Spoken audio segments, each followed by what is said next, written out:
नमस्कार, लाइव हिंदुस्तान के special show 24 का चौधरी कौन में आपका स्वागत है। हम 1 अप्रैल को बागपत से निकले थे, बस्ती पहुंच चुके हैं। इस दौरान हमने काफ़ी लोकसभा क्षेत्रों को कवर किया, आप तक जनता की राय पहुंचाई, प्रत्याशियों से उनके जवाब मांगे। अभी हम बस्ती में हैं। बस्ती में 25 मई को वोटिंग है। भाजपा से एक बार फिर हरीश द्विवेदी है मैदान में, जो 2 बार के सांसद हैं। सपा ने रामप्रसाद चौधरी को मैदान में उतारा है। हम यहां बस्ती के कुछ गणमान्य लोगों से बात करेंगे, समझेंगे उनके मुद्दे क्या हैं और किस आधार पर वोटिंग होगी, प्रत्याशियों से उनकी अपेक्षाएं क्या है। क्या नाम है आपका? मनीष कुमार पांडे। पांडे जी, जो भाजपा से हैं वो 2 बार के मौजूदा सांसद हैं, 2 बार के सांसद हैं। कैसा रहा उनका कामकाज पिछले 10 सालों में? काम तो अच्छा था, काफ़ी विकास का काम हुआ है। क्या क्या काम हुआ है थोड़ा बता दीजिए। विकास ना बहुत उतना याद नहीं, उतना जानकारी नहीं कि गिना पाए, लेकिन काम हुआ है। ऐसा कौन सा विकास हुआ है कि कुछ याद ही नहीं है? मतलब कुछ तो याद होना चाहिए ना कि 10 काम हुए हैं, 5 ही याद होता, 2 ही है। सड़कें बनी हैं, सड़कें पूरे देश में बनी है। उसका क्रेडिट कोई भी स्थानीय प्रत्याशी को नहीं देता है। सब कहते हैं नितिन गडकरी जी ने अच्छा काम किया। कुछ स्थानीय सड़कें भी बनी हैं क्या? बहुत सड़कें बनी हैं, स्थानीय सड़कें। अच्छा, आपको ध्यान नहीं है और विकास क्या क्या हुआ है। चलिए, कुछ अदृश्य विकास शायद। क्या नाम है सर आपका? राजकुमार।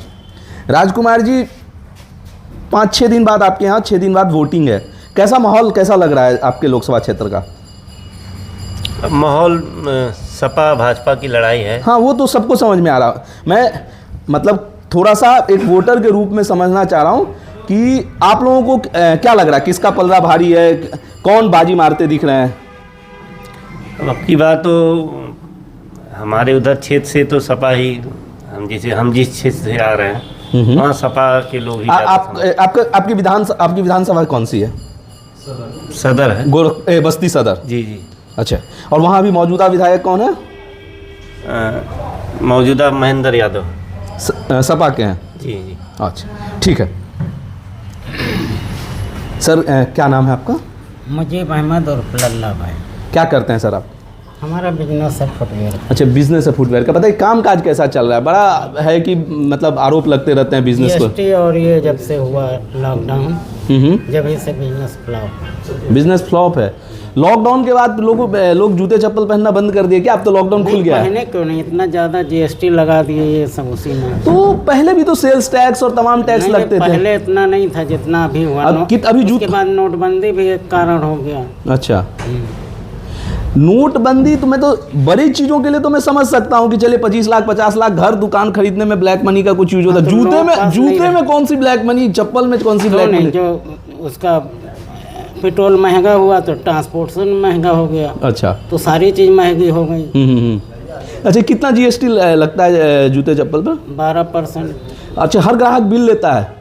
बिल लेता है? बिल नहीं, हम जहाँ से लाते हैं वहाँ दे के लाते हैं। अच्छा, पहले नहीं देना पड़ता था। ठीक है। हमको तो दे कर लाना है। अच्छा, ग्राहक तो सहूलियत मांगता है। अच्छा, ग्राहक सहूलियत मांगता है, ग्राहक बिल नहीं लेते हैं? ग्राहक बिल नहीं लेते। चलिए, एक चीज़ बताइए, जो आपके जो सांसद हैं मौजूदा यहाँ पे, उनका 10 साल का कामकाज कैसा रहा? अब जो केंद्रीय योजना था, जैसे राशन का हुआ, आवास का हुआ, ये सब योजनाएं ठीक थी। बाकी तो जनता से मतलब कट के रहते थे। जनता से कट के। तो हम जहाँ भी जाते हैं तो लोग कहते हैं कि मोदी का काम तो अच्छा रहा है, लेकिन प्रत्याशियों से कई जगहों पे हमको मिला नाराजगी। तो आप लोग जब वोट देने जाते हैं तो स्थानीय प्रत्याशी कितना रोल अदा करता है? और जो होता है कि 2 बार ये रह चुके हैं, अब अगले भी मौका देना चाहिए। अच्छा, बदलना चाहिए। हाँ, ठीक है, आप परिवर्तन के पक्ष में। क्या नाम है सर आपका? मेरा नाम विष्णुदेव है। आपने सुना आपके साथ बैठे लोगों के क्या मत है। आपको क्या लग रहा है कि चुनाव किस दिशा में जाता दिख रहा है यहाँ का? यहाँ का चुनाव जो है, अभी तो जनता का कोई रुझान नहीं मिल रहा है। मतलब जनता साइलेंट है। कहाँ जाएगी अभी ये कुछ स्पष्ट नहीं हो पा रहा। फिर भी आसपास दोस्तों से, करीबी लोगों से जो बात होती होगी, चुनाव लोग बताते नहीं है लेकिन डिस्कस बहुत करते हैं कि तो डिस्कशन क्या चल रहा है? जब अभी ऐसा कुछ खुल के कहीं नहीं आ रहा है कि मतलब किधर जनता जा रही है। अभी साइलेंट है एकदम से। अच्छा, साइलेंट है।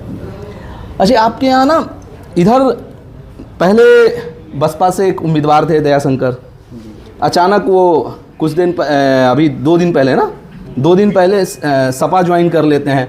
उधर 2014 में राजकिशोर जिससे लड़कर जीते थे राजकिशोर, वो बीजेपी ज्वाइन कर लेते हैं। ये सब जो चीज़ें हो रही हैं, सेंधमारी जो हो रही है अलग अलग पार्टियों में, उसका कुछ इम्पैक्ट ज़मीन पर होता है क्या? ये प्रभाव इसलिए देखा जा रहा है कि मतलब हरिया विधानसभा से माननीय राजकिशोर सिंह जी थे, तो उनका कुछ प्रभाव होगा वोट पे, लेकिन कितना होगा ये तो मतदान दिवस को ही पता चल पाएगा। और बीच में दयाशंकर जी आए थे, तो इसका ये था कि जो उनके वोट थे वो इस पार्टी को मिलेंगे, लेकिन ऐसा आगे क्या होगा ये 25 तारीख को ही पता चल पाएगा। ये 25 तारीख को भी नहीं पता चलेगा, 4 तारीख को पता चलेगा। 25 को मतदान होगा, हाँ। उस दिन ये पता चलेगा कितना वोट किसको मिला। अच्छा ठीक है, चलिए तो ठीक है। क्या नाम है सर आपका? राघवेंद्र सिंह। राघवेंद्र जी, करते क्या हैं आप? खेती किसानी करते हैं। अच्छा चलिए, खेती किसानी का क्या हाल है? ठीक है। ठीक है, किस चीज़ की मूल रूप से आप किस चीज़ की खेती करते हैं? धान हुआ, गेहूं हुआ और सब्जी। धान गेहूं सब्जी। गेहूं ठीक दाम पे बिक रहे हैं आप लोगों को? नहीं, बहुत जगह लोग आरोप लगाते हैं ना कि गेहूं नहीं बिक रहे हैं। जिसका जैसा काम है, जो चोर है दूसरे को चोर ही समझता है। अच्छा। जो जैसा रहता है वो दूसरे के बारे में उसी तरह सोचता है, पहले अपने ऊपर नहीं झांकता है। सबको तुरंत फ़ायदा चाहिए, फ़ायदा कहीं से मिलेगा नहीं। अगर आपको सही तरीके से काम करना है तो सही तरीके से ही आपको, बिजनेस में आप काम कर रहे हैं तो उसे GST भरिए, टैक्स भरिए, आप चोरी मत करिए, तो आपके यहाँ कोई छापेमारी नहीं होगी। जब आप काम करेंगे सही तरीके से तो आपका सही तरीके से बिजनेस चलेगा। जब आप हर जगह सेंधमारी करेंगे तो दूसरे को कैसे सोचेंगे कि ये सही का आपके साथ काम करेगा। बात करें, इससे पहले भी सांसद बस्ती ज़िले में हुए हैं, उनको बस सड़कों पर देखने की बजाय वो अपने सिर्फ घर में ही मिलते थे, बाकी यहाँ पोस्टर लगा कर लोगों को देखते थे कि सांसद हमारा गायब हो गया है। इस तरह की रिपोर्टिंग यहाँ होती थी। तो हरीश द्विवेदी जमीन पर रहते हैं? जमीन पर ही रहते हैं, आकाश में तो रहते नहीं हैं। नहीं, मतलब मेरा कहना है कि आप बस्ती आप लोगों के बीच में रहते हैं और क्या रहते हैं। अच्छा। हाँ, उनका काम कुछ लोगों को व्यक्तिगत फायदा पहुँचाए, वो अलग बात है। किन लोगों को फायदा पहुंचाता है? चाहे जिसको फायदा है, ठेकेदार हुए या आम जनता हुए, जो भी उनके साथ जुड़े हुए हैं अपना काम करते हैं। लेकिन एक जो संसद प्रतिनिधि होता है उसका काम तो व्यापक होना चाहिए ना, सबको फायदा पहुंचाए। कुछ ही लोगों को फायदा पहुंचाने वाला काम नहीं होना चाहिए। जो उनके पास जाएगा तो उन्हीं को फायदा पहुंचाएंगे। हर घर पर जाकर झाड़ू तो लगाएंगे नहीं सांसद। ठीक है, तो आपको कुछ फायदा मिला है? हमको क्या चाहिए उनसे? मतलब नहीं, सरकार से, नीतियों से, मैं ये नहीं कर रहा हूँ, व्यक्तिगत फायदे की बात नहीं कर रहा हूँ। जो मौजूदा केंद्र सरकार है, प्रदेश सरकार है, दोनों भाजपा की है, तो उससे आप लोगों को, एक किसान के प्रतिनिधि के तौर पे मैं आपको देख रहा हूँ कि उससे कुछ फायदा हुआ है आप लोगों को? क्यों नहीं फायदा हुआ है? अरे सर, मैं वही तो जवाब मांग रहा हूँ। आप मेरे से सवाल कर रहे हैं कि क्यों नहीं फायदा हुआ। मैं पक्ष या प्रतिपक्ष नहीं हूँ, मैं तो बस फैसिलिटेट करने वाला। जो भी इनकी सुविधाएं हैं धरातल पर, जैसे यहाँ बिचौली अगर ना हो तो आम जनता को उससे सीधा फायदा मिलता है। अच्छा, बिचौलिए किस योजना की बात कर रहे हैं आप? चाहे आप ये ले लीजिए, ये गेहूँ खरीदारी के हुआ है, गेहूँ धान खरीदारी हुआ, इसमें कुछ बिचौलिए हो जाते हैं जो आम जनता से सीधे जाकर उनसे बिचौलिए ले लेते हैं। गेहूँ या धान जो भी आप लोगों को 1-2 रुपये किलो कम मिलता है, कमीशन देना पड़ जाता है। कमीशन देना पड़ता है, और वही बिचौलिए अगर हट जाते हैं तो सीधा किसानों को उससे फायदा मिलता है। अच्छा, एक बार बताइए मुझे, मुझे कुछ किसान बता भी रहे थे कि सीधे बेचने की प्रक्रिया इतनी जटिल है कि हम लोग बिचौलियों को ही बेच देते हैं, भले थोड़ा सा नुकसान हो। जो कह रहे हैं वो झूठ कह रहे हैं। जब आपको सरकार पहले ही हर चीज़ पेपर के माध्यम से, इलेक्ट्रॉनिक के माध्यम से, सोशल मीडिया के माध्यम से सरकार आपको जागरूक कर रही है, आए दिन जागरूक कर रही है कि आप सोशल मीडिया के माध्यम से आप रजिस्ट्रेशन करवा लीजिए। जगह जगह कंप्यूटर की दुकानें खुले, आप रजिस्ट्रेशन करवा लीजिए बेचने से पहले, आपको कहीं भटकना नहीं पड़ेगा। रजिस्ट्रेशन के बाद उसको कुछ काश्तकारी लेकर लेखपाल के यहाँ भी जाना होता है क्या? कहीं कुछ नहीं होता है, सीधे आप रजिस्ट्रेशन करवाइए, बेचिए। अच्छा चलिए ठीक है। क्या नाम है सर आपका? हरिओम नाम है। हरिओम जी, करते क्या हैं आप? मैं व्यापारी हूँ। किस चीज़ के व्यापारी हैं? ज्वेलरी के। अच्छा, ज्वेलरी के व्यापारी हैं, मतलब सोना चांदी के आभूषणों के। कैसा चल रहा है, मतलब सोना चांदी लोग खरीद रहे हैं? हाँ, अभी क्योंकि आपके एक साथ के व्यापारी थे, वो कह रहे थे कि लोग जूते तक नहीं खरीद रहे हैं। नहीं, सोना चांदी चूँकि अंतर्राष्ट्रीय मुद्रा वो है, उससे वो मानक उसका रेट घटता बढ़ता है। यहाँ की सरकार से उसका कुछ लेना देना नहीं। पर कस्टम ड्यूटी तो सरकार उस पर भी तय करती है ना, टैक्स तो GST उस पे 3% है। हाँ। और बहुत दिनों से 3% है। तो अंतर्राष्ट्रीय रेट आगे पीछे होता रहता है, तो उससे यहाँ की गवर्नमेंट तो कुछ कर नहीं पाएगी। लेकिन अब थोड़ी महंगे होने के नाते लोग थोड़ा सा, जिनको 2-4 ग्राम लेना रहता है वो 3 ही ग्राम में काम चला रहे हैं। हाँ, तो खैर सोने की जो कीमतें बढ़ रही हैं उसके लिए बहुत सारे अंतर्राष्ट्रीय फैक्टर जिम्मेदार हैं। अच्छा, एक चीज़ बताइए, कारोबार मतलब आप तो 2014 से पहले भी यहाँ के वोटर रहे होंगे। हाँ। कारोबार को लेकर पहले और अभी के माहौल में कोई बदलाव आया है क्या? अब इधर महंगाई बढ़ी है, आमदनी घटी है। अच्छा, जैसा लोगों का कहना है कि अब महंगाई अधिक हो गई है। आपके साथ क्या हुआ है? लोगों को छोड़िए, आपकी आमदनी घटी है या बढ़ी है? नहीं, हमारी भी थोड़ी घटी है। अच्छा, थोड़ी घटी है। अच्छा, जब रेट सस्ता था तो अधिक बिकता था, अब रेट महंगा हो गया है तो कम बिकता है। अच्छा, वॉल्यूम जो है वो मतलब ग्राहक आते हैं, लेकिन जिनको 10 ग्राम लेना रहता था वो 5 ही ग्राम ले रहे हैं। अच्छा, 5 ग्राम ले जी। आपके सांसद का कामकाज कैसा रहा है? सांसद का कामकाज मिला जुला सही था, लेकिन यह है कि शहर में हमारे कोई काम नहीं हुआ है। अच्छा, तो काम कहाँ हुआ है? तो काम तो 5 विधानसभाओं का एक सांसद होता है। और तो आप कह रहे हैं कि गोरखपुर बस्ती शहर में काम कम हुआ है? हाँ, बस्ती शहर में काम इसलिए कम हुआ, एक तो जैसे सांसद के पास जाइए तो ये कहते हैं कि नगर पालिका का क्षेत्र है, यहाँ का प्रतिनिधि चेयरमैन जो है वो नगर पालिका का है, ये उनके अंडर गवर्न होता है, और विधायक भी इसी को कह के अलग हो जाते हैं। तो ये तीनों लोगों की लड़ाई में शहर हमारा बहुत उपेक्षा का ये थाने वाली लड़ाई होगी कि किसके इलाके में अपराध हुआ है, हाँ, सब एक दूसरे पे ढकेलते हैं। वोट सबको, यहाँ की भी शहर की भी जनता सबको वोट करती है। जी जी जी। अब आपको ये बता दें कि यहाँ एक ट्रैफिक सिग्नल है शहर में, हमारे पहली बार 10 साल पहले लगा था, 12 साल पहले। पूरे शहर में एक ही ट्रैफिक सिग्नल है? 3 चौराहे थे मुख्य यहाँ के, कंपनी बाग, रोडवेज, अस्पताल चौराहा जी। 10-12 साल पहले यहाँ सिग्नल वो लगा था, 10 साल से वो खराब है। अब आप उसी से समझ सकते हैं कि जनप्रतिनिधि यहाँ के कि कितने जिम्मेदार हैं कि 10 साल से ट्रैफिक सिग्नल अभी तक सही नहीं हुआ। मतलब 2 कार्यकाल में एक ट्रैफिक सिग्नल सही नहीं हुआ। अब तीनों लोग कितने जिम्मेदारी से काम कर रहे हैं। शहर की जनता रोज उसी से जाती है, वहाँ पे होमगार्ड खड़ा होता है, इधर से भी कह देता है जाइए, उधर से भी कह देता है जाइए। अच्छा, चौराहे पे एक होमगार्ड रहता है? नहीं रहता है, अब उस भीड़ हो गई, दोनों तरफ से कहता है जाइए। अच्छा, अगर मैं कहूँ हरीश द्विवेदी को 10 मार्क्स में से मार्क्स दीजिए तो कितने मार्क्स देंगे? नहीं, मार्क्स तो इनको हम देंगे 8 इसलिए कि अरे आप समझ में भी नहीं यार, आप नाराज भी हैं, मार्क्स भी दे रहे हैं, 80% मार्क्स दे रहे हैं आप। नहीं, आप हम ये कह रहे हैं कि जो इसके पहले सांसद थे उनकी अपेक्षा ये अधिक है, जनता के बीच में बने हुए हैं। इसके पहले जो सांसद थे वो जीतने के बाद कभी आए ही नहीं जनता के बीच में। जो सपा के उम्मीदवार हैं रामप्रसाद चौधरी जी, उनको उनको लेकर क्या राय है आपकी? अब ये तो कभी कप्तानगंज से विधायक थे और हम लोग तो सदर के हैं, विधानसभा के हैं। अब देखिए, लड़ाई तो दोनों लोगों में बहुत टफ है, क्योंकि अब दो ही प्रत्याशी हैं, हारने और जीतने वाले। चूँकि सीधी लड़ाई में मामला थोड़ा कठिन है। सीधी लड़ाई में मामला समझ में नहीं आ पा रहा है कि कहाँ जाए। सर, क्या नाम है आपका? पुनीत ओझा। पुनीत जी, क्या करते हैं आप? सामान्य नागरिक।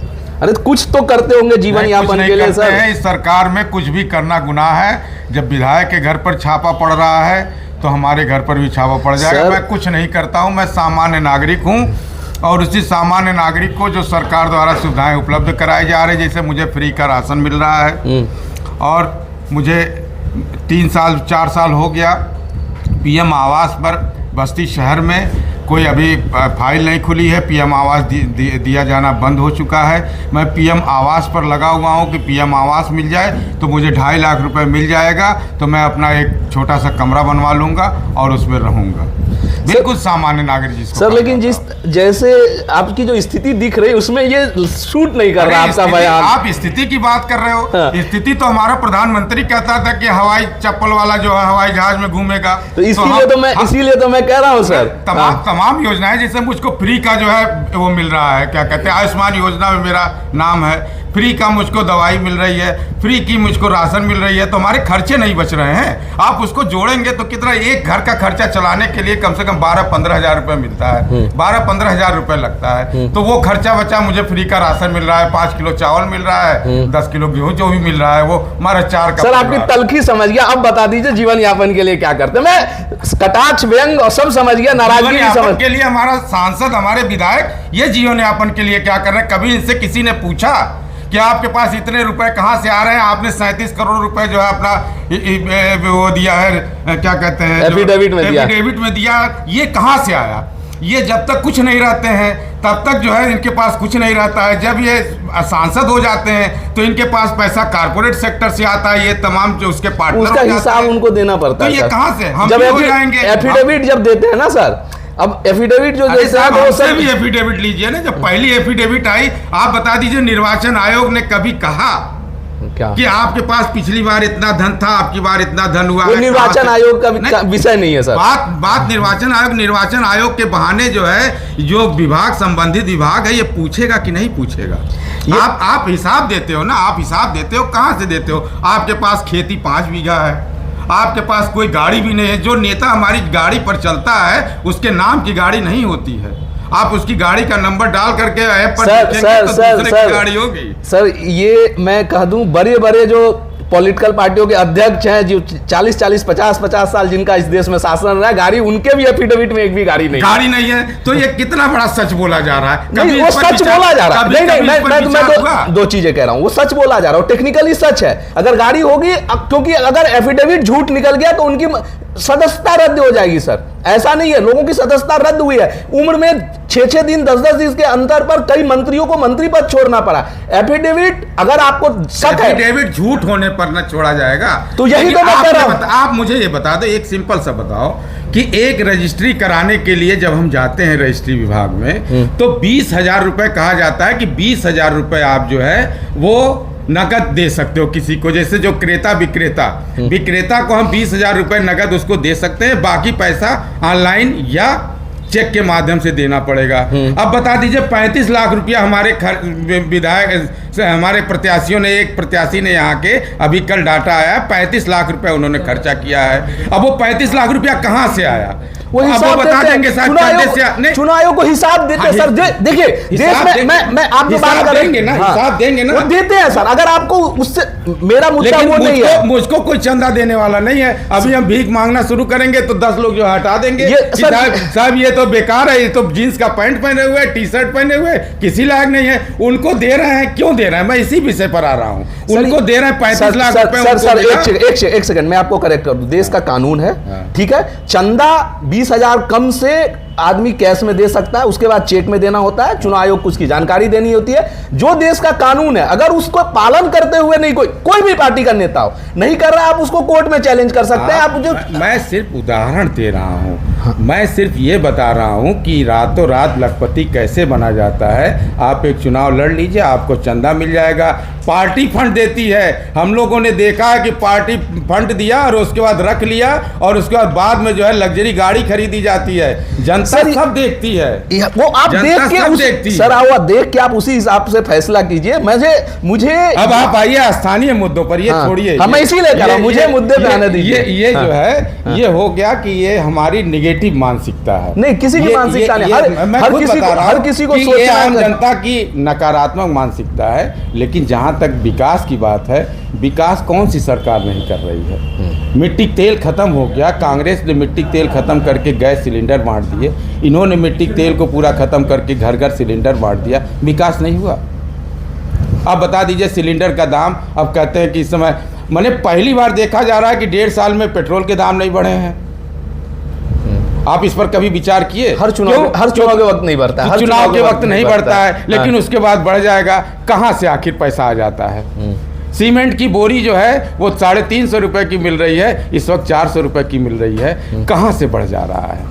ये क्यों होता है? हम इसीलिए तो आपको अपना रहनुमा बना करके भेजे हैं कि आप उन चीज़ों को ख़त्म करेंगे जो चीज़ें हमें विरासत में मिली हुई हैं। उन चीज़ों को ख़त्म करने के लिए हमको आगे आना पड़ेगा। और यही मैं वक्त समझ गया। आपकी नाराजगी ये है कि 10 साल पहले जो हालात थे वो हालात वैसे ही हैं, सब कुछ उसी ढर्रे पे चल रहा है। अब ये मैं कैसे कह दूं, ये आप कह कुछ सकते भी हो। नहीं कह रहे हैं और सब कुछ कह रहे हैं। मैं सिर्फ इतना कह सकता हूं कि आपको अपना रहनुमा चुनने के लिए बहुत सावधानी की ज़रूरत है, और बस्ती में तो खासकर इसकी ज़रूरत है, क्योंकि पहली बार जब नितिन गडकरी साहब, अभी आपने नाम लिया पहले ना कि नितिन गडकरी सड़क बनवाते हैं, यही हाँ। 19 फरवरी 2015 को कलवारी के पास बाजार में आए थे, और उन्होंने कहा था कि बस्ती ज़िले में एक अच्छी सी जो है वो रिंग रोड दी जाएगी। 10 साल पूरा हो गया, नहीं हुआ वो वादा पूरा। रिंग रोड का काम नहीं हुआ। आप कहते हो गडकरी साहब जो है वो 10,000 करोड़ की 50 लाख करोड़ की सड़क बना रहे हैं, खुद भी कहते हैं। अगर उनका कहा हुआ बस्ती जिले पर प्रभावी नहीं हो रहा है, हमारे मुख्यमंत्री जी हैं, मुख्यमंत्री जी यही बगल में गोरखपुर जिला है, गोरखपुर जिला देख लीजिए कहाँ से कहाँ पहुँच गया। बस्ती में आज भी अभी अगर आप जाइएगा तो मालवीय रोड देख लीजिएगा, मालवीय रोड की जो सड़क 10 साल पहले थी उसी सड़क पर अभी डामर नहीं लगा हुआ, गड्ढे में लोग चल रहे हैं। तो आप कहते हो विकास का काम हो रहा है। एक बात है, मैं आप कह रहा हूँ, ऐसी एक प्रसंगवश कह रहा हूँ कि हम अभी मेनका गांधी के पास गए थे। जी जी 3 दिन पहले ही। तो मेनका गांधी ने कहा कि जब हम बड़े मार्जिन से जीतते हैं ना, तो अधिकारियों और सरकार पे हमारा दबदबा होता है कि हम उनसे बड़ा प्रोजेक्ट मांग सके। कभी आप लोगों को भी ये सवाल आता है क्या कि उम्मीदवार बड़े मार्जिन से जीतेगा तो कुछ हमारे लिए ज्यादा काम करता है? बड़े नंबर से जीतने वाला IITN IAS भी काम वही करता है। बड़े मार्जिन से जीतने वाला भी नेता जो है काम वही करेगा, क्योंकि ये तो व्यवस्था बाबा साहब ने दी है ना कि 5 साल बाद लौट के आओगे ना, पंछी तुम उड़ो भले गगन में, आना तो तुम्हें वापस जमीन में पड़ेगा। तो अब आए हुए हैं, अब बस्ती जिले में अगड़ा पिछड़ा का खेल हो रहा है। अच्छा। बाहरी देखिए किसकी है कि अगड़ा जाता है कि अच्छा पिछड़ा थोड़ा, जाता अच्छा है। चलिए अब आप मुद्दे पे आ रहे हैं, थोड़ा आपका इंजन गर्म हो रहा है। नहीं, गर्म नहीं। तो ये बताइए अगड़ा पिछड़ा का क्या खेल चल रहा है, थोड़ा समझा दीजिए हमारे दर्शकों के लिए। अगड़ा पिछड़ा का अरे खेल खुल के समझाइए महाराज, आप पॉलिटिक्स खूब कर रहे हैं लेकिन सब कुछ है जो पर्दे में कहना चाह रहे नहीं, हैं। हमारे दर्शकों को हम समझाइए सिर्फ कि ये कहना चाहते हैं कि जैसे राजभर को क्यों लाया गया, जो ओपी राजभर की बात है, ओम प्रकाश राजभर को क्या जरूरत थी लाने की? नाराज क्यों? हैं आप? क्योंकि एक राजभर का एक बड़ा तबका है, हम उनको ले आए हैं, तो उस राजभर का हमें लाभ मिलेगा। ठीक है। स्वतंत्र देव जो है को क्यों प्रदेश अध्यक्ष बनाया गया, इस बार क्यों नहीं किसको भूपेंद्र चौधरी को पे बनाया गया? तो ये जब हम देखते हैं तो यही तो कांग्रेस देखती थी कि किसी को जो है किसी ब्राह्मण को प्रदेश अध्यक्ष बना देती थी, किसी यादव को जो है बना देती थी, मुख्यमंत्री बना देती थी, किसी को और बना देती थी। पर पॉलिटिकल पार्टियां ये पॉलिटिकल पार्टियां जब इसको देखती हैं कि हमें जातिगत संतुलन को साधना है, क्योंकि ऐसा होता है कि संविधान में यह है कि सभी जातियों को समान भाव से देखा जाए और सभी जातियों के लिए जो आरक्षण निर्धारित किया गया है उस आरक्षण के आधार पर कार्य किया जाए। ठीक है, तो उस आधार पर कार्य होना चाहिए, लेकिन हम आप तो इसी को लेकर के चलते हैं ना। सर इसमें थोड़ा सा है, जब जनता जाति देख के वोट करती है तो नेता भी जाति देख के उम्मीदवारी करेगा। ये मुर्गी पहले कि अंडा पहले जैसा विवाद है। ठीक है सर, चलिए क्या नाम है आपका? सचिन सिंह नाम है। सचिन जी क्या करते हैं आप? उनकी तरह दार्शनिक जवाब मत दीजिएगा। मैं सामाजिक कार्य करता हूँ, छात्र संघ का उपाध्यक्ष किसान डिग्री कॉलेज से। ये यूनिवर्सिटी के कि अपने कॉलेज? डिग्री कॉलेज है, KDC डिग्री कॉलेज के। किसी पार्टी से भी जुड़े थे? नहीं, पार्टी में नहीं जुड़े उसमें।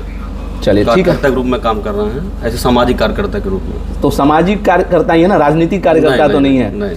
चलिए, तो आप चूंकि छात्र राजनीति से भी जुड़े रहे हैं, कैसे देख रहे हैं अपने जिले की लोकसभा क्षेत्र की राजनीति को? देखिए भैया, जब कोई सांसद काम करेगा तो थोड़ा बहुत कमी रहेगी।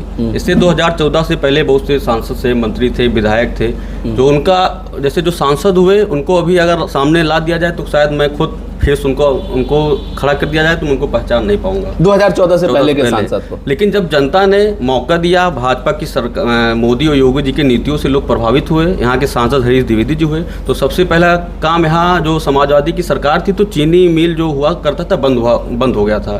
तो यहाँ जब मोदी जी आए शुगर मिल में, तो यहाँ पे यहाँ की जनता ने बात रखी हरीश जी से। हरीश जी ने मोदी जी से कहा, मुझे लगा जब सरकार बनी भाजपा की, सबसे पहले किसानों के सम्मान में शुगर मिल जो चीनी मिल उसको मिल का नाम क्या है? शुगर मिल मुंडेरवा तो उसको चालू करवा दिया गया।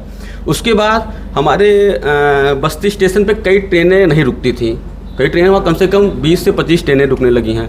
मेडिकल कॉलेज नहीं हुआ करता था, मेडिकल कॉलेज हो गया। यहाँ पे पुस्तकालय, जो निःशुल्क पुस्तकालय खुला है माननीय सांसद जी द्वारा, वहाँ भी बहुत बड़े पैमाने पे पुस्तकालय खुला है जो वहाँ बच्चे पढ़ते हैं। सर्किट हाउस हो गया है, अटल आवासीय हो गया है। जैसे काम बहुत हैं, काम गिनाएंगे तो बहुत समय लग जाएगा, लेकिन जो जनता के बीच रहे, आज धरातल पे रहने का ही देन है कि जनता ने 2-2 बार उनको सांसद चुना है। तो धरातल पे नहीं रहेगा, वो जनता वैसे ही अपने उनको नकार देगी कि जनता के बीच। अच्छा, एक चीज बताइए, जब इतने धरातल पर इतना काम किया, इतने जनप्रिय हैं, तो इतना प्रेशर में क्यों है कि चुनाव से पहले राजकिशोर ज्वाइन कर रहे हैं, बसपा का उम्मीदवार, हम सब राजनीति समझते हैं, बसपा का उम्मीदवार बैठाया जा रहा है। वो तो ज्वाइन कर रहे हैं कि हम लोग के जो जैसे जो मोदी जी की नीति हैं, योगी जी की नीति हैं, उनको उनसे प्रभावित होकर ज्वाइन कर रहे हैं। कोई जबरदस्ती ज्वाइन नहीं करा रहा है भाजपा में। नीति से प्रभाव का कोई संक्रमण काल चलता है क्या? आचार संहिता लागू होने के बाद ही वो संक्रमण काल आता है क्या? आपके पास आऊंगा, आपका विचार अच्छा रहेगा तो मैं कहीं गलत जगह रहूंगा तो जाहिर सी बात है मैं आपके पास आऊंगा। तो जहाँ अच्छा विचार रहेगा वहाँ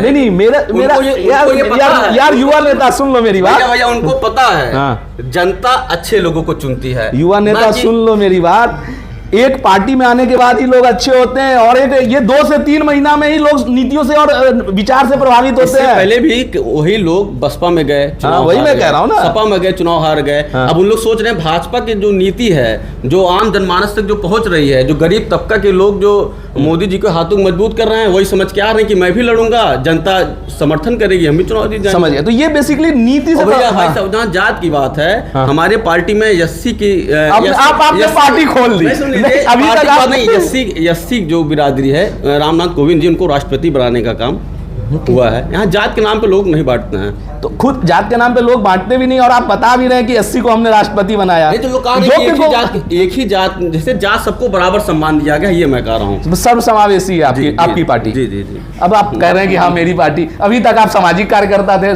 क्या नाम है सर आपका? मोहम्मद तलहा। क्या करते हैं सर? मेरा छोटा मोटा बिजनेस है सर। वो छोटा मोटा बिजनेस रियल एस्टेट का है। अच्छा, अच्छा, रियल एस्टेट बिजनेस को लेकर बड़ी बात होती है। उन्होंने भी कहा कि नोटबंदी के बाद धंधा क्या, सच बताइएगा अभी रियल एस्टेट बिजनेस की क्या हालत है? हाँ, वो रिटर्न अब नहीं मिल रहा पहले जैसा प्रॉपर्टी रिटर्न मार्जिन में रिटर्न नहीं है, या वॉल्यूम में रिटर्न नहीं है? मतलब उतनी यूनिट्स नहीं बिक रही हैं प्लॉट्स की या घरों की, या पहले आप लोग ज्यादा दबा के मार्जिन लेते थे? मार्जिन कम हो गया है, प्रॉफिट मार्जिन कम हो गए। हाँ, लेकिन अभी तो मुझे जहाँ तक समझ है रियल्टी बाजार की, 1 साल से ठीक मार्जिन भी ठीक आ रहा, रिटर्न भी ठीक आ रहा, और बिक्री भी ठीक करता है। हाँ, प्रॉपर्टी टू प्रॉपर्टी की आप कहाँ इन्वेस्ट कर रहे हैं, वो तो हमेशा से सर डिपेंड करता था। कभी भी इधर कुछ सालों में इसका डाउनफॉल है, लेकिन चलिए ये तो मेरा इंडिविजुअल वो हो गया। आप गवर्नमेंट की अगर परफॉर्मेंस पूछें तो मैं वहाँ मुतमईन हूँ। इंफ्रास्ट्रक्चर पे अच्छा वर्क हुआ है, ठीक है, थोड़ा रफ्तार थोड़ी स्लो है। बहुत ज़रूरी रोड थी वो, वहाँ जो 4 लेन बन रही है बड़े बंद से लेकर कंपनी बाग तक, मैं उधर बहुत आधा जाता हूँ, तो मुझे बड़ी सख्त ज़रूरत में, रोड के बगल में बिल्कुल गड्ढा था, वो 4 लेन अभी से वो एक रास्ता दिखने लगा, साफ बहुत दूर तक नज़र आने लगा रोड चौड़ी होने से।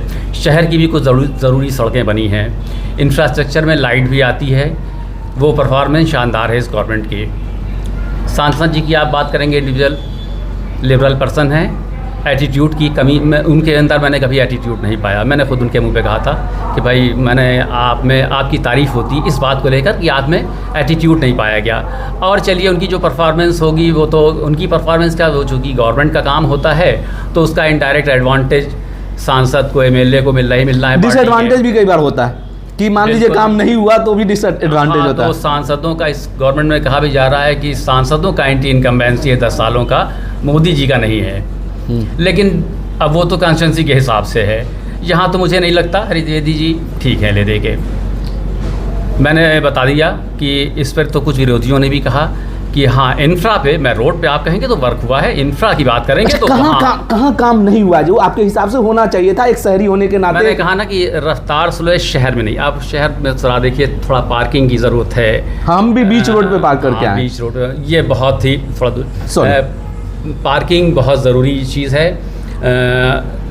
मुझे लगता नहीं कि जगह इतनी कम है, थोड़ा सा इंक्रोचमेंट हटाना है, रोड चौड़ी कर देनी है और पार्किंग का इंतज़ाम कर दिया जाए तो शहर में बिल्कुल चलना दूभर हो गया है। पैदल हम चल नहीं सकते, पैदल चलते हुए डरते हैं। एक रेलिंग फुटपाथ बहुत मस्त है, कम से कम हम अपने आप को सेफ तो समझे कि पीछे वाली गाड़ी ना ठोकर मार के। कुछ लोग जब चलते हैं कहते हैं यार अपोजिट साइड से चलो, वहाँ से सामने आने वाली गाड़ी को दिखेगी हम तो देख सकेंगे तो एक्सीडेंट से बच सकते हैं। लेकिन रॉन्ग साइड भी बहुत चलते हैं लोग, मैंने देखा इस इलाके में रॉन्ग साइड चलने की समस्या बहुत है। तो आगे देखेंगे पीछे से कौन काम कर गया, तो ये तो धोखे हैं, हो सकते हैं। तो ये बहुत ज़रूरी है, शहर में काम ज़रूरी है। मालविया रोड मैं 10 सालों से सुन रहा हूँ कि उसका वो भी है प्लान में, प्रोजेक्ट साहब की 10 साल वो 4 लेन बनेगी। इस वक्त बहुत बुरा हाल है उसका, ज़रा मालविया रोड का आप जाके देखें तो होगा, महायोजना में है, होगा, लेकिन वुड बी में है, थोड़ा रफ्तार स्लो है, वो तेज़ होनी चाहिए। अच्छा, ये जो अभी बड़ेबन से कंपनी बाग तक मैंने बताया, ये हुआ, ये भी बहुत सालों से, मेरे ख्याल से 10 सालों से चल रहा था। तो थोड़ी देरी से रफ्तार स्लो है, हुआ। चलिए देर आए दुरुस्त आए, वो भी मैं कहता हूँ। अच्छा, एक चीज़ बताइए, राहुल अखिलेश साथ आए हैं, एक बार फिर साथ आए हैं, पिछली बार भी चुनाव में, विधानसभा चुनाव में साथ थे, उम्मीद के मुताबिक सफलता नहीं मिली। इस बार क्या लग रहा है आपको, 2 लड़कों की दोस्ती रंग लाएगी? यूपी में कुछ वोटिंग परसेंटेज कुछ कम हुई है पिछली बार से, तो वहाँ पे डाउटफुल है। क्या डाउटफुल है कि हाँ, वोटिंग परसेंटेज कम होना, दूसरा तबका जागरूक होता है। वो कौन सा तबका जागरूक होता है? जो भी हो, अरे सर बता दीजिए। जो सरकार के अगेंस्ट वोटिंग करता हो, मैं उसकी बात कर रहा हूँ। तो वो डाउटफुल है। जरूरी नहीं कि उसी तबके ने ज़्यादा वोटिंग की हो, उधर वाला भी वोटिंग ज़्यादा कर सकता है। तो एक डाउटफुल है कि वहाँ पे वोटिंग इनकी ज़्यादा हो गई हो, तो शायद इसके कुछ डिसएडवांटेज गवर्नमेंट को कुछ नुकसान उठाना पड़ सकता है। अच्छा, केंद्र जो मौजूदा जो सत्ताधारी पार्टी है भाजपा, और आप लोगों का जो समाज है, जो आप लोगों की बिरादरी है, उसको लेकर एक खिंचाव दिखता है। मोटे तौर पे हो सकता है आप मुझे थोड़े से सुलझे हुए व्यक्ति लग रहे हैं, तो मैं इसलिए आपसे पूछ रहा हूँ, क्या आपको लगता है कि केंद्र सरकार या उसके जो नेता हैं, भाजपा के जो नेता हैं, उनको कुछ चाल और व्यवहार में बदलाव लाना चाहिए ताकि आपके समाज के लोग भी ज़्यादा से ज़्यादा जुड़ें उस पार्टी से? एक बात ये आई थी, किसी ने कहा था कि एक्चुअल में हिंदू मुस्लिम करने की ज़रूरत नहीं थी, आपने काम किया, इंफ्रास्ट्रक्चर पे वोट मांगिए, और मुसलमानों की जो भी परसेंटेज हो, 20% मुसलमानों को 30% वो दिया है, जो योजनाओं का लाभ, मकान, पैसा, आयुष्मान कार्ड, बाकी चीज़ें, सारी अनाज वगैरह, इसमें कोई पार्शलिटी नहीं की। और कभी 1.5% से ज़्यादा मुसलमान IAS नहीं होते थे, 5% हो गए। तो सारी जागरूकता इसी टाइम में आ गई। चलिए, हो भी सकता है कि वो ज़्यादा अवेयरनेस आई हो, ये टाइम समय के साथ भी आया है, इंटरनेट का ज़माना है, हो भी सकता है, दोनों बातें हो सकती, बात तो हमेशा दोनों पहलू पे होगी। तो ये हो सकता है कि इस टाइम में जागरूकता बढ़ी हो, या गवर्नमेंट ने कुछ अपना नज़रिया थोड़ा रुख जो है अपना एक लचीला अपनाया हो इस कम्युनिटी के लिए। तो ज़बान से बोलना और प्रैक्टिकल में कुछ करना, दोनों अलग अलग बातें होती हैं। आप कह रहे हैं कि सरकारी योजनाओं का फायदा बिना भेदभाव के सबको मिल रहा है। हाँ। वो हम बिजनौर में थे एक गांव में, वहाँ लोगों ने कहा भी, आपके समुदाय के लोग थे, कि हम सरकारी योजनाएं, PM आवास योजना हमें किसी से कम नहीं मिला, सब कुछ मिला, लेकिन हम वोट नहीं देंगे। एक नेगेटिविटी, हाँ, वही मैं कह रहा हूँ कि साहब नहीं, ये बस ये हमारे दुश्मन है। अब दुश्मन एक्चुअल में है कि नहीं है, ये तो भाई मैं उसी सवाल पे जा रहा था कि ऐसा क्या आपको लगता है कि उन लोगों को, भाजपा या सरकार के लोगों को करना चाहिए कि ये जो दोनों बीच में खाई है वो पटे?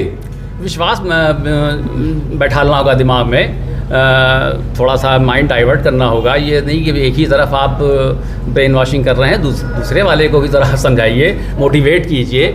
और आप बिज़नेस भी देखें तो जो मेरे बहुत सारे जानने वाले लोग हैं, तो मुझे नहीं लगता कि उनका वो व्यापार में या अपने कारोबार में कहीं से वो खसारे में हैं। अभी एक बात आई थी कि राहुल गांधी ने कहा था कि प्रॉपर्टी सर्वे, तो इंटरनेट पे आया कि नहीं साहब, प्रॉपर्टी को लेकर के, माली हैसियत को लेकर के दोनों कम्युनिटी के बीच में कहा कि बहुत ज़्यादा का अंतर नहीं है। सिस्टम में तो बहुत पीछे हैं, जुडिशरी, पार्लियामेंट, ब्यूरोक्रेसी, उसमें तो बहुत पीछे हैं। लेकिन अगर आप इंडिविजुअल माली हैसियत देखेंगे तो उसमें बहुत पीछे नहीं है मुसलमान। प्रॉपर्टी मुझे लगता है राजनीतिक फायदे के लिए सब बातें फैलाई जाती हैं, आपको लगता है? ये सब नैरेटिव बनाया जाता है। No doubt. एजुकेशन को लेकर बहुत बात मैंने कहा ना कि बात एक आई थी कि आपको ज़रूरत नहीं थी हिंदू मुस्लिम करने की। आप इंफ्रास्ट्रक्चर पे वोट मांग सकते थे। इंफ्रास्ट्रक्चर की सबसे बुनियादी चीज़ रोड है, वो विरोधियों ने भी कहा हाँ रोड पे वर्क किया। लाइट, अब कुछ लोग कहते हैं कि नहीं साहब ये तो रूटीन डेवलपमेंट है, ये तो टाइम के साथ साथ होता ही है इतना डेवलपमेंट, तो ये तो टाइम के साथ होता है, तो इसकी आपको ज़रूरत नहीं थी। ये तो कुछ लोग जो इसके नेगेटिव पॉइंट रखते हैं या उसका अपनी पार्टी का डिफेंड करते हैं, जिस विचारधारा के होते हैं, तो उसके डिफेंस में वो ये बोल दिया करते हैं। चलिए, बहुत अच्छी बात की आपने। सर क्या नाम है आपका? सर मेरा नाम डॉक्टर आशुतोष पांडे है। डॉक्टर हैं? अच्छा, चलिए सर, चिकित्सा को लेकर क्या हालात हैं आपके शहर में? मतलब कई जगहों पे लोग बताते हैं, आप प्राइवेट डॉक्टर हैं कि सरकारी? प्राइवेट डॉक्टर हैं। तो कई जगहों पे लोग बताते हैं कि सरकारी जो चिकित्सालय हैं उनकी स्थिति बहुत अच्छी नहीं है, दवाएं नहीं होती है, टेस्ट नहीं हो पाते हैं, बस डॉक्टर लिख देते हैं। ऐसा तो नहीं है कि ये पहली बार कहा जा रहा है, ये तो शुरू से जब से शुरू से है। लेकिन हाँ, मैं थोड़ी सारी बातें तब से होती नहीं, मैं थोड़ी सी बात आपको कहता हूँ। सरकार दावा करती है कि हमको जब शासन मिला था तो 7 एम्स था, उसमें से भी 6 अटल बिहारी वाजपेयी ने बनाया, देश में 1 ही एम्स था, हम उसको 26 तक ले गए। सरकार दावे करती है, तो दावा जब करते हैं ना तो सवाल उठता है कि तो फिर ये जिला स्तर पर स्थितियां क्यों नहीं सुधर रही हैं? सर देखिए, मूलतः जो दावे हैं उसकी बात तो नहीं कर सकते हैं। जो मैं अपने प्राइवेट प्रैक्टिस का एक्सपीरियंस बता रहा हूँ, केंद्र सरकार की जो सबसे महत्वाकांक्षी योजना आयुष्मान भारत योजना है, इसने निश्चित रूप से हेल्थ सेक्टर को पूरी तरह से बदल के रख दिया है। किस संदर्भ में? इलाज के ही संदर्भ में। मेरी व्यक्तिगत प्रैक्टिस में 2 साल पहले जो स्थिति थी कि 20% पेशेंट मेरे आयुष्मान से होते थे और 80% पेशेंट जो होते थे वो कैश पेमेंट से होते थे। आज की स्थिति में मेरी व्यक्तिगत प्रैक्टिस में 80% पेशेंट के पास आयुष्मान है। और आपके नर्सिंग होम भी है आपके पास? हाँ, मेरा हॉस्पिटल है। हाँ, इसीलिए 20% पेशेंट ऐसे होते हैं जो कैश से होते हैं। तो निश्चित रूप से इसको मैं आंकड़ा पलट गया, डिनाई तो नहीं कर सकता हूँ, आंकड़ा पलट गया। तो सरकार डायरेक्ट लाभ तो पहुँचा ही रहा है, और जितनी पारदर्शिता के साथ पहुँचा रहा है, और पारदर्शिता हर स्तर पे है, पेशेंट के लेवल पे भी है, डॉक्टर के लेवल पे भी है, और जो पहले जैसे और भी कई योजनाएं गवर्नमेंट में हुआ करती थी। मैंने सुना था कि कोई गवर्नमेंट की योजना होती थी, लोग एडमिट कर देते थे, च्यवनप्राश दे करके फिर उसका बिल ले लेते थे। इस गवर्नमेंट में हर स्तर पे अगर एक डॉक्टर है और एलिजिबल डॉक्टर नहीं है, इतनी क्वेरीज़ हैं कि आप एक पेशेंट का ट्रीटमेंट करने के बाद, मेरे खुद टाइम पे क्वेरीज़ का अपडेट न करने से कई पेशेंट के ट्रीटमेंट का पैसा नहीं आता है। तो ट्रांसपेरेंसी भी आई है, सपोर्ट भी आया है, और अच्छे लोग उसका लाभ ले रहे हैं। अच्छा, लाभ तो है हेल्थ सेक्टर में। बाकी गवर्नमेंट सेक्टर में तो हमेशा लोगों का रोष रहता है, हमेशा रहता है, शुरू से रहा है। जो सांसद हैं उनके कामकाज को लेकर क्या आकलन है आपका? सर देखिए, मुझे ऐसा लगता है कि सारे लोगों ने स्थानीय बात किया है, लेकिन जब आदमी वोट डालने जाता है तो 2-3 मुद्दे रहते हैं। एक तो जातिगत मुद्दा होता है, हर व्यक्ति के दिमाग में होता है, कुछ व्यक्तिगत होता है और कुछ परंपरागत होता है। स्थानीय मुद्दों को लेकर के इसमें जितने लोगों ने बात किया, एक आदमी वोट नहीं डालने वाला है। वोट डालते समय कोई आदमी नहीं सोचेगा कि कंपनी बाग की सड़क कैसी है और मालवीय रोड की सड़क कैसी है। वो ये सोचेगा मैं परंपरागत बीजेपी का मतदाता हूँ या मैं परंपरागत सपा का मतदाता हूँ, वो उसी को वोट करेगा, या उसका कोई व्यक्तिगत लाभ हुआ होगा तो वोट करेगा। तो जो परंपरागत मतदाता हैं, वो परंपरागत मतदाता सपा के भी अपने हैं और बीजेपी के भी अपने हैं। रही बात, जब 10 साल से सांसद हैं, थोड़ी बहुत एंटी इनकम्बेंसी तो थोड़ी बहुत नाराजगी होगी, लेकिन कहीं न कहीं जो बीजेपी की स्थिति है, एंटी इनकम्बेंसी के साथ साथ केंद्र गवर्नमेंट की योजनाएं लोगों को मजबूर कर रही हैं कि नहीं, इसको सपोर्ट करना चाहिए। चलिए ठीक है, तो हमारे जो साथी हैं मुझे लगातार इशारा कर रहे हैं कि समय ओवर हो गया है, तो इस चर्चा को हम यहीं विराम देते हैं। हम इस चर्चा से बस्ती की 3 चीज़ें समझ में आई। सांसद ने काम मोटा मोटी ठीक किया है, लेकिन जातिगत समीकरण है, मुकाबला तगड़ा है। 25 मई को जब वोट डलेगा तब थोड़ी तस्वीर साफ होने की उम्मीद है, पूरी तस्वीर 4 जून को पता चल पाएगा। हम इसी तरह अलग अलग लोकसभा क्षेत्रों में जाते रहेंगे, जनता की राय आपको बताते रहेंगे, प्रत्याशियों से आपके हिस्से का सवाल पूछते रहेंगे। आप बने रहिए लाइव हिंदुस्तान के साथ।